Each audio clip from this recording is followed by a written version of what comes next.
I am really overwhelmed to be talking to you, Jacqueline, today. Could you please introduce yourself and what do you do for business? Absolutely. It's a pleasure being on your show as well. I'm a international singer-songwriter, ghost writer. I'm also a children's book author, and I'm an upcoming actress. Yeah, that's awesome. So, what are the projects that are happening right now around you? Sure.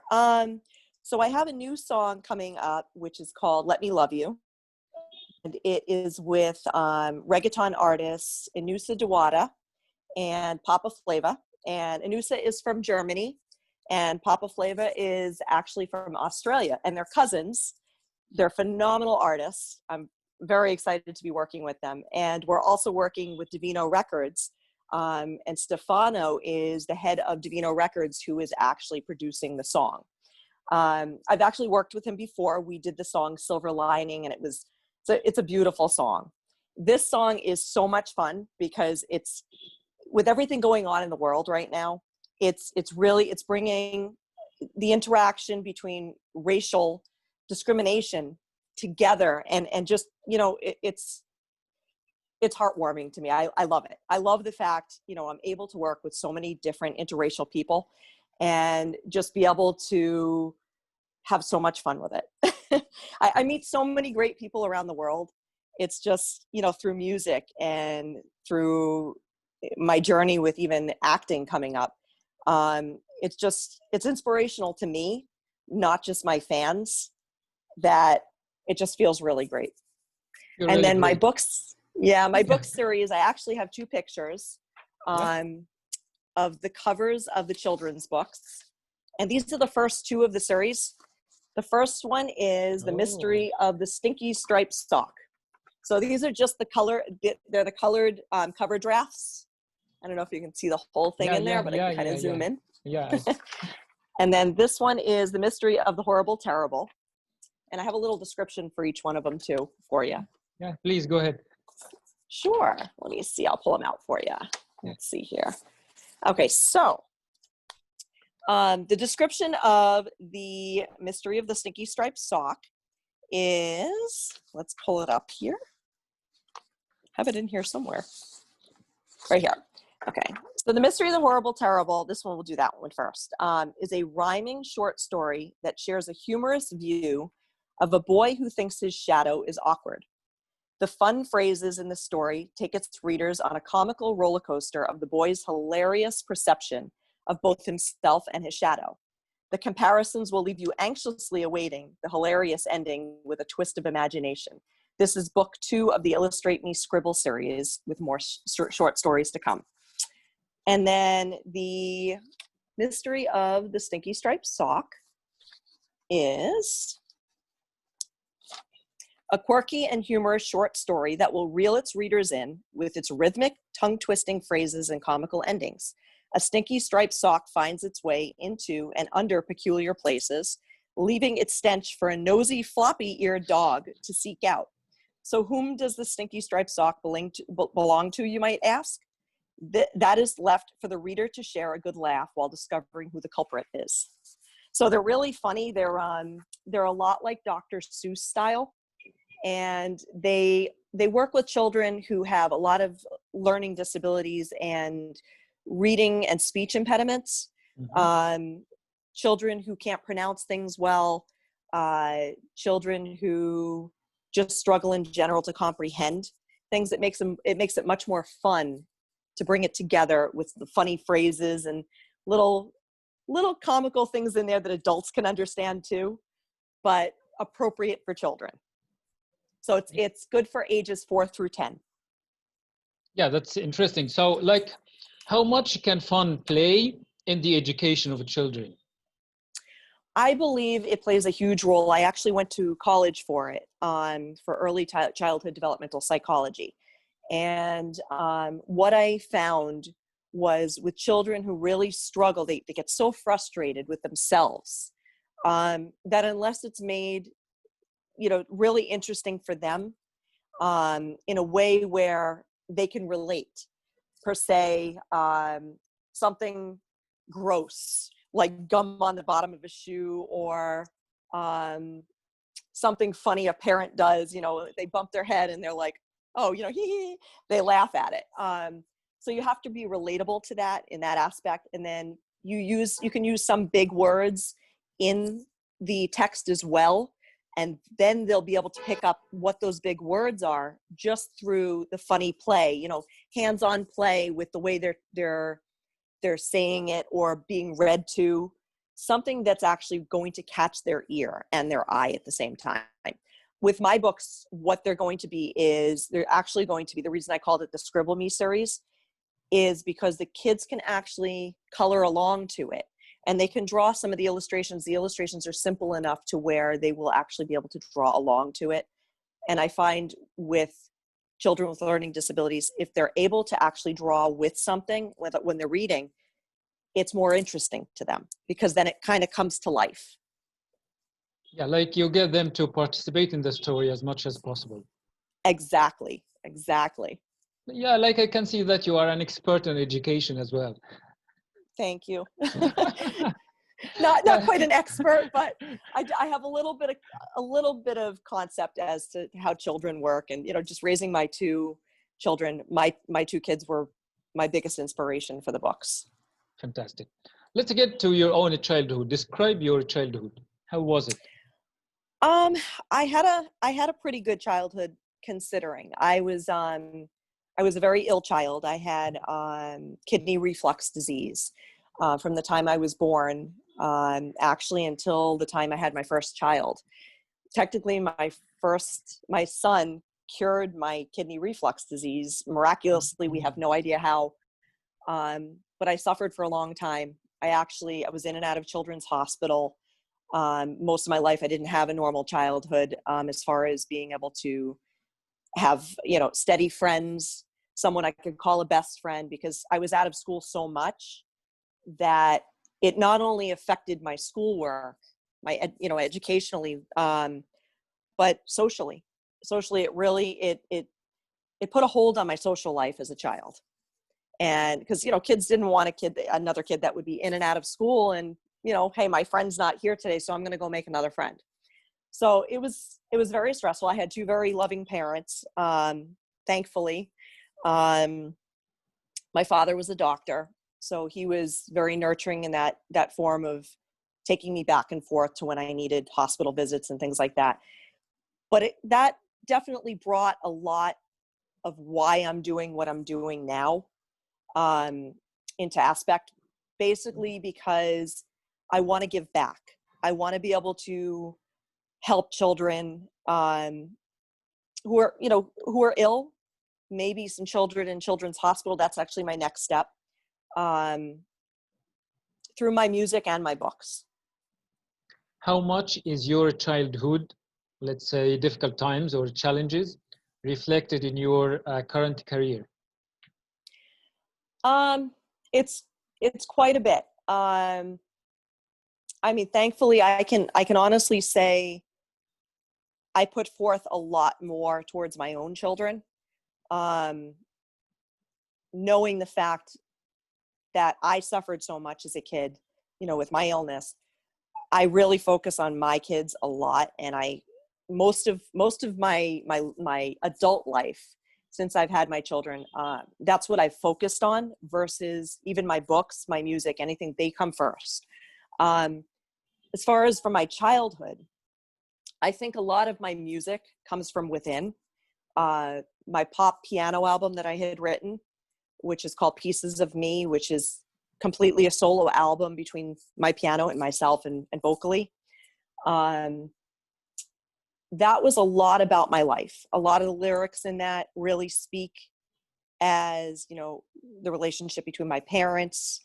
My song Broken is about a point in my life, that really sat close to home. There's just so many songs on that album that really, really, really came to life through my voice and my lyrics and my childhood. Do you think spending enough time with yourself helped you to understand yourself deeper and to be able to reflect that to the world? I do. I think a lot of people are not able to express emotion through writing or lyrics. That's one gift I can say that a lot of people have said I have. I'm able to write what I feel, even if it's dead honest. I'm a very honest person. I'm a very, how do I say, I put forth everything that's inside of me. And sometimes it can be too much, but in this industry, my feeling is it's never too much, because even with acting, it's all about emotion. With writing, it's all about emotion. With singing, it's all about emotion. With lyrics, it's all about emotion. And I actually teach, I teach songwriting as well. So I teach children how to bring that out of them, and not necessarily write the melody, but the lyrics and how to rhyme and how to bring out emotion and feeling in that while writing. Fantastic. Don't you think that your, let's say, childhood until now is worthy of being a book, a film? I think maybe, I think I could probably have someone else write it. I think if I wrote it, it might be too much in first person. I think when you work with someone else to write something like that, I think it comes out better to your readers, just because, I mean, if I added things in that I felt, I think that would make it better. But I think writing it myself probably wouldn't be, I don't know, I think writers would be like, it's all about her. Readers. And I think if somebody else wrote it about me, I think people would get the actual aspect of what the book might be about. Perfect. What is the latest on your songs? The latest on my songs is that new song, Let Me Love You, which I'm completely excited about. I just love the whole feel of the song. It's kind of a mix between dance hall, pop, reggae, soul. So it has a little bit of everything in it, for a little bit of everybody. It's a great feel. Can you try some of it now? I want to, but I'm. Now let's move to talk about your movies. What's new about your movies? Sure. So the newest movie that I'm going to be in is called STZ. And that is produced and written by Angry Troll Studios, Matt and Tesha Clark. And they are currently casting more actors for the film right now. I'll be one of the lead roles. My name will be Eve in it. And basically what it's about, I can give you kind of a basic of what it's about. It's going to be a comedy horror. So it's going to be a mix between like Night of the Living Dead versus Scary Movie, the Wayans brothers Scary Movie type thing. So where you're bringing some horror into it, and then you're bringing action, and you're bringing comedy into it. So there's going to be a lot of jump scares. There'll be a lot of funny things in there. And it's basically based on some of the epidemic going on now. Basically not really hitting hard to what we're going on here, what's going on now with like coronavirus and stuff like that, but it's going to be like a virus that turns a bunch of girls who are on a bus together. It's released by accident, and some of us end up turning into zombies, and some really funny stuff ends up happening. So, and from what I understand, I get to do a really fun scene. I can't talk about it yet, but it's gonna be a lot of fun to watch this movie. Yeah, we love it. But let me tell you this, like, okay, in your stories, you focus on incorporating a lot of items, a lot of sides of life. In your movie, you are excited with the movie that incorporates a lot of aspects in life. Do you think you are compensating for your childhood in your work? With the acting, not so much. That's been more something I've always dreamed of really doing. I'm somebody who takes experiences and holds on to them. and uses them for learning and growing from them. Acting would be one of my all-time favorite things to do, just because I can really feel a role when I get into it. Like if I read a script and I feel it, I can kind of just transform myself into that and make it realistic. But I do think music and my music videos and having the practice of the music videos, I feel all of that ties in as far as helping me with the acting. I did take acting classes. So, I mean, it's all, I'm actually taking boxing right now. So I'm, I'm kind of kickboxing here and there. I've got a I have a, whatchamacallit set up. So I'm like in my room and I'm kickboxing and my kids are laughing at me. But it's teaching me strength. It's teaching me mind, everything, mind, body, and soul. So it's all a learning experience. I have to say that the film industry is definitely something that's going to be a little bit of a fun challenge for me. And I'm excited about that. Let me say that like you are giving those children who do not have the chances or the opportunities or they have the challenges like you did in the past, the opportunity to experience the things that they cannot normally. Do you mean like other children or my children? Yeah, other children, I mean. Other children.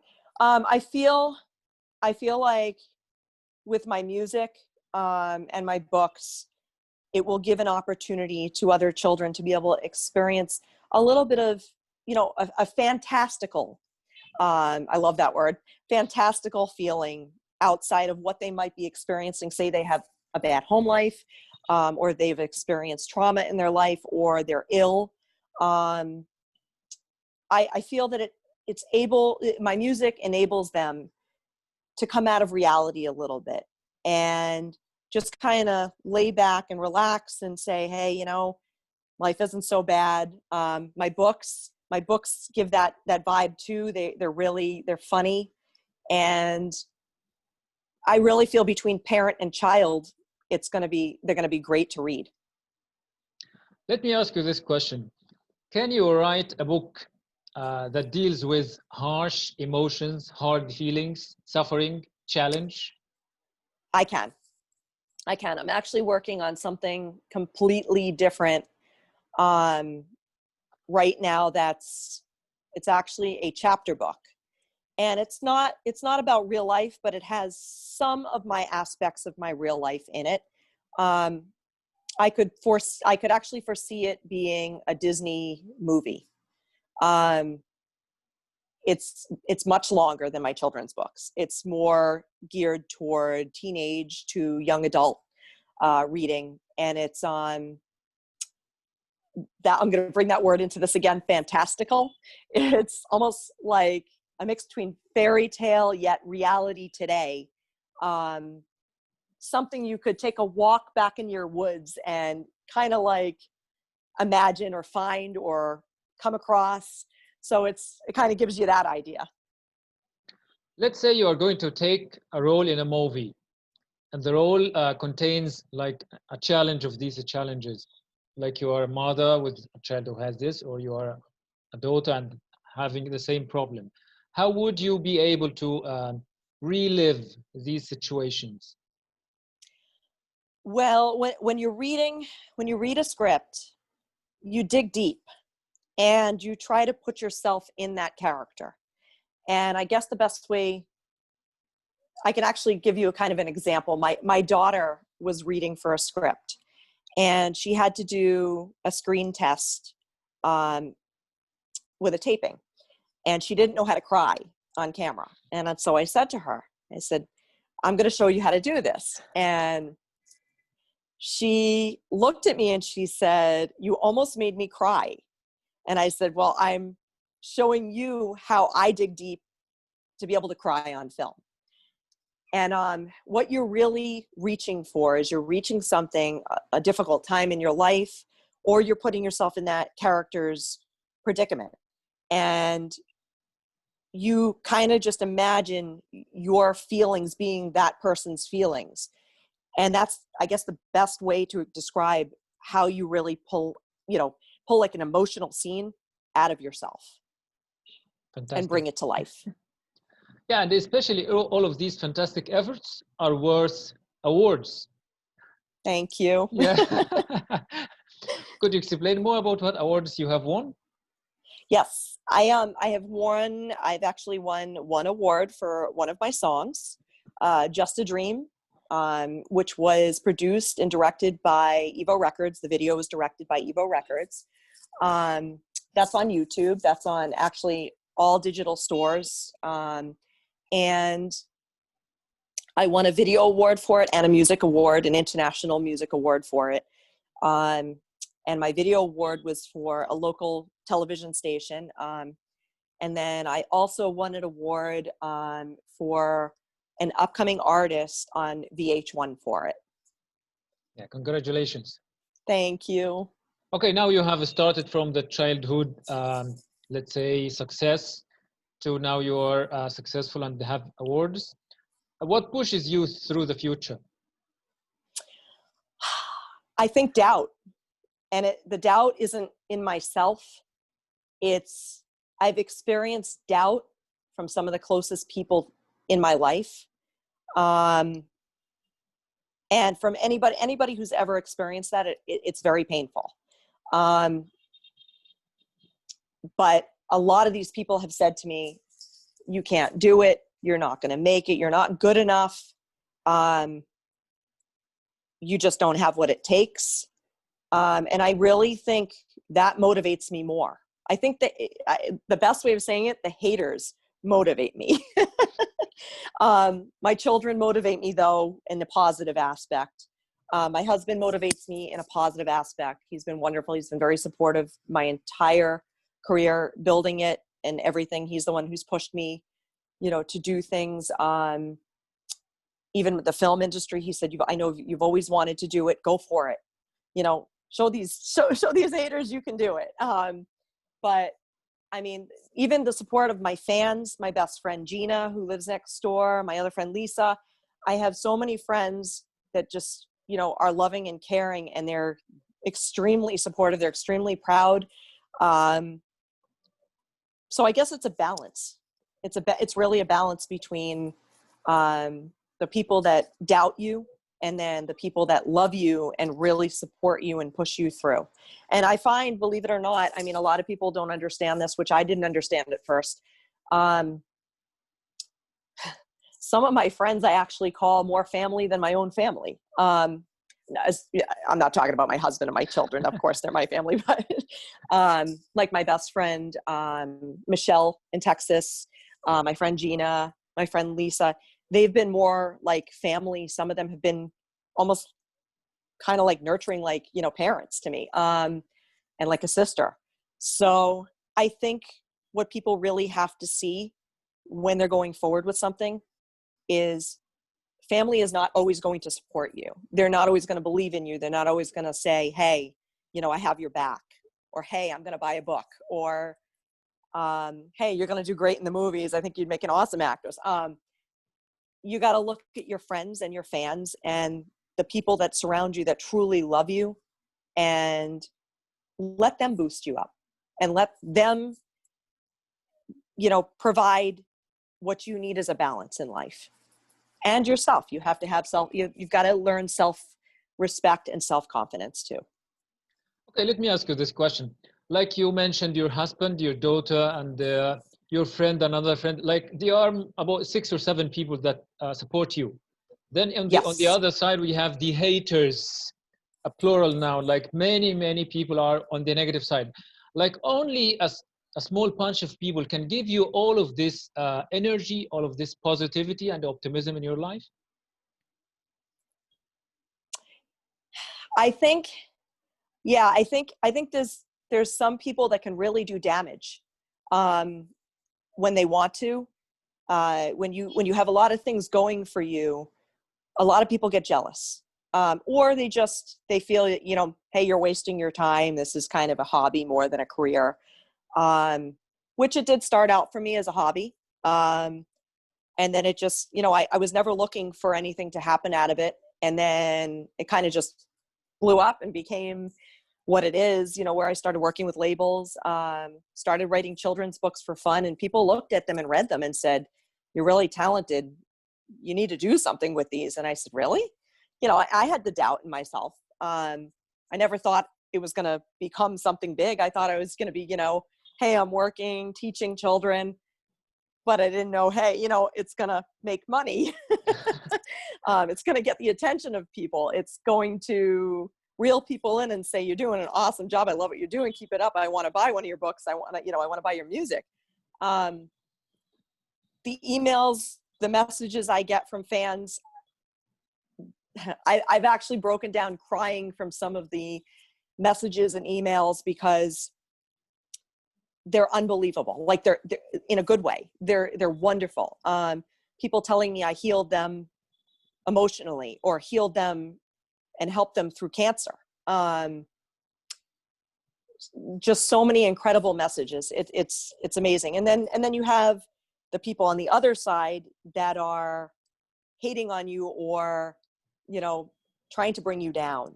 And I've actually had to cut some of those people out of my life. And as hard as it has been, it has made me stronger. It has shown my children that even if there's family and they're not supporting you and they are breaking you down inside, making you feel lesser of a person, they do not need to be a permanent structure.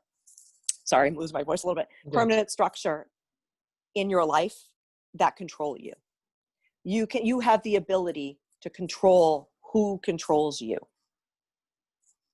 Yeah, that's a big saying. That's a strong word.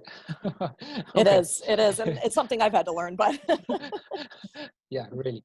So could you explain more about what other challenges, professional challenges you have faced in your career? Definitely. I want to say a few years back, when I started, I was actually suffering. I know I look like I have a lot of hair. I suffered from something called alopecia areata, and I lost a significant amount of hair on my head, to the point where I had to shave my head completely bald. I wear extensions now. My hair is about down to here. Never afraid to tell anybody because so many people, women, men, suffer from it, children. I had to wear a wig for a very long time. And at that time, it really encouraged me to write more songs, more music. My song "Broken," that was a big point in my life. And that was partially due to that, to my experience with alopecia. Some of my other experiences were, I had men that would promise me something in return if I did something for them. And I was against that. 100% against that. So one thing that I did learn from all of this is do not ever lessen yourself to benefit your career. Make sure that you follow a straight line with everything. If it's not going to work out, it wasn't meant to happen in the first place.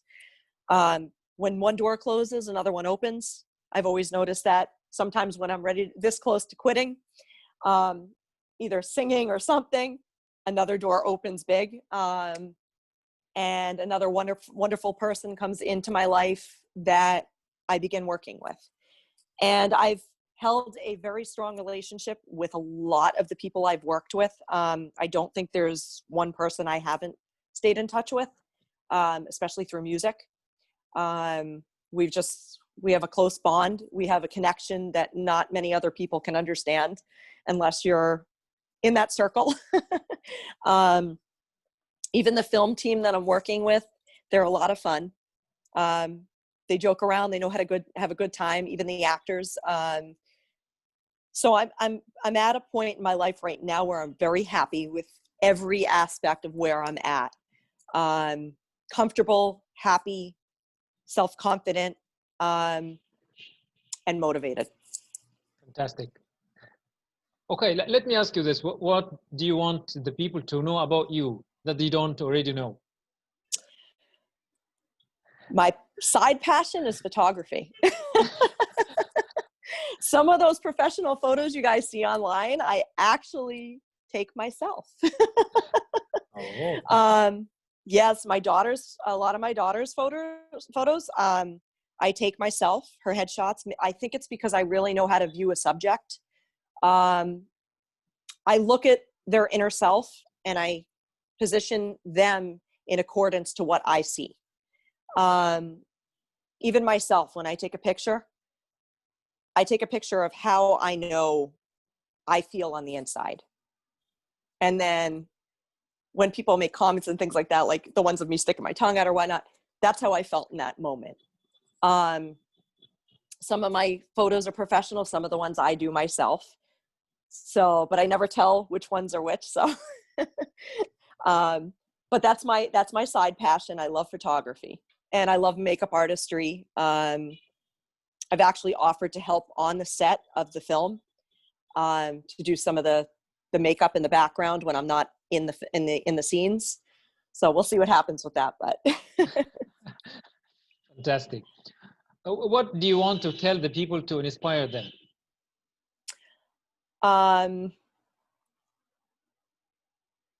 Basically, don't ever give up on something you truly have a passion for. Even if somebody tells you it's ridiculous, it's not thought of, it's, out of this world, whatnot. Keep going with it. If you truly have a passion for something and it's making you feel good inside, doesn't matter what they think. It doesn't matter what people think of it. It matters what you think, because if anything, everything is a learning experience and everything you grow from. Yeah, fantastic. What are the requirements of success according to your experience? I look at two forms of success. I look at personal success, which is the balance of how much you feel you've succeeded. And I think that's a very strong view, because a lot of people say, well, you haven't really succeeded. To a lot of people, I've heard it.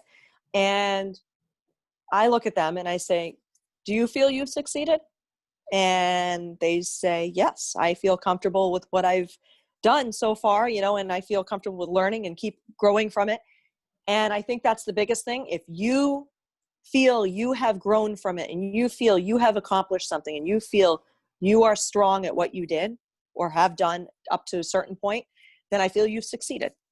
Now, as far as in business terms, whether success is balanced with money, I definitely think that plays a big role as well. I think with business success, you're successful when you start earning a paycheck, when you start earning royalties, when you start earning something that's coming in to contribute to your household, to your bills. So there's really those two aspects that, you weigh that determine success. Some people in the face of challenges decide to give up. What do you advise? I feel that it's based upon what your heart feels and what your mind is telling you. With me, sometimes my heart tells me, give up, don't do this or don't do, and then my mind is still so motivated. It's telling me, hey, you're not giving up. You went this far. You're going to keep going. You're doing a great job. Just keep going. So I think with people, it's definitely different for all different people. I mean, it depends on whatever you're doing, in the industry or in a business. If something isn't succeeding the way you're doing it, maybe change it up a little bit. Try something different that might work a little bit better. For me, I was sticking with just pop songs. I decided to change it up a little bit. I decided to do a little bit of dance hall, add a little bit of reggae into it, make it really, more fun for the listeners, and, something where they can be like, hey, this is kind of cool. I like the little change up here. With my books, I haven't really run into an issue yet. They're not releasing quite yet. They're looking at the end of 2020 to the mid of 2021, once the illustrations are completed. But if something doesn't work with them, what I'll do is in my next set, because there's a whole nother set to the series, in my next 2 books, what I would do is I would change something. You know, I would twerk something a little bit to make it more audience worthy or listener worthy or reader worthy. But I guess the best way to explain, you know, if you're feeling like you want to give up, try something slightly different. Come back to it. You know, try something else you're good at, and then come back to what you feel you needed a break from. Take a break from it and then come back, or keep going with it. And you never know, you never know who you're going to impress or whose eye you're going to catch or ear. Yeah, fantastic. How passionate are you about your work? Extremely. I have spent 24 hours straight before in a studio until I got an album right. That's literally taking 1 break to eat and water breaks and bathroom breaks, and that was literally it. I did not shower for 24 hours. I'm extremely passionate to the point where if somebody sends me a song, like an instrumental to record on, either that night or the next day, I will go into the studio and I will spend the entire evening playing with different feels to that song until I get what I really feel is going to nail it head on. With my writing, I think it's really the same thing. I love to write. I love anything that's like emotional. I'm working on something that's a little bit out of the ordinary right now, I should say. I'm working on something that's more of an adult-based book too. That is kind of like 50 Shades, but we won't go there yet. That's going to be a ways out. That's kind of just a fun passion I have of writing. I'm not sure if that will go anywhere, but the ones that I'm working on now are just really my passion. I just love anything comical, something that, you know, can bring like, I can actually read you if you want. A piece of it. Yep, a little piece of it. Let me see here. So I'll do the mystery of the stinky striped sock. I'll do a little bit of it. And this one, it starts out, there lay one stinky striped sock with a stain on the heel and a hole on one toe. To whom it belongs, to a boy or a girl, blue, green, and red stripes with an orangey swirl. The smell of it horrid, like a mustardy stench, while the guests all say, smells lovely and oh so fresh. No name tag is attached to this stinky striped thing. No one will touch it. It makes their nose sting. So little it is, with a smell so strong, how can something so tiny smell just so wrong? It's wedged between 2 pillows and a quilt. It's starting to make the flowers wilt. And then I'll just do this last line for you. The dog seems to like the aroma it shares while keeping it company upon the now foul-smelling chair. Oh, how I wish someone will claim this stinky striped sock that is to blame. So each book actually has really funny things in it, but just enough to where an adult will enjoy reading it too, because there's a lot of little things in there that are thrown in that an adult can understand that a child can't too. So it's in context for an adult as well as a child. Each ending of each book has a twist, a really funny twist. So like this book, at the ending, it's actually the little girl was giving the floppy-eared dog a game to play of hide the stinky striped sock and seek. So she was hiding it in places so the dog would seek it out and sniff it out. And then this one, let me see, I don't know if I have the other one in hand right now. Nope, I don't have the other one. Okay. So this one, the other one I can kind of give you a gist of. The other one is about basically like a boy looking at himself in the mirror or in his shadow, and he's seeing this almost like this grisly monster of himself. There's one part where it talks about him looking in the mirror, and it said that he needs a breath mint and braces. And like the pictures, I'm kind of like tweaking the pictures with the publishing company right now to make them really funny. and that aspect. But they're so much fun to write because as I'm writing them, I'll be erasing and I'll be like, no, I have to add this in instead.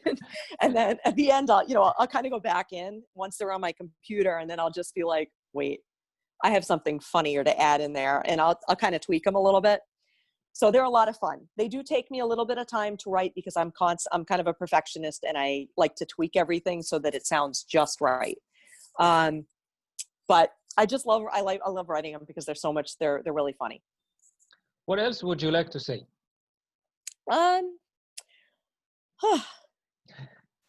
That I am very thankful, extremely thankful to everyone who has been surrounding me, my entire circle, people that I'm going to meet in the future, you. I'm grateful for all the people I've met along the way, and that the fans that support me, the fans that don't support me, and basically that no matter what it is you want to do, you as fans, you as anybody listening, go for it. You live once. If it doesn't work out, try something else or keep going with it. But you only live once, and you have to make the best of this life that you're given. It has been fantastic talking to you, Jacqueline, today. I really appreciate your insightful input. Thank you so much. It's been a pleasure talking with you.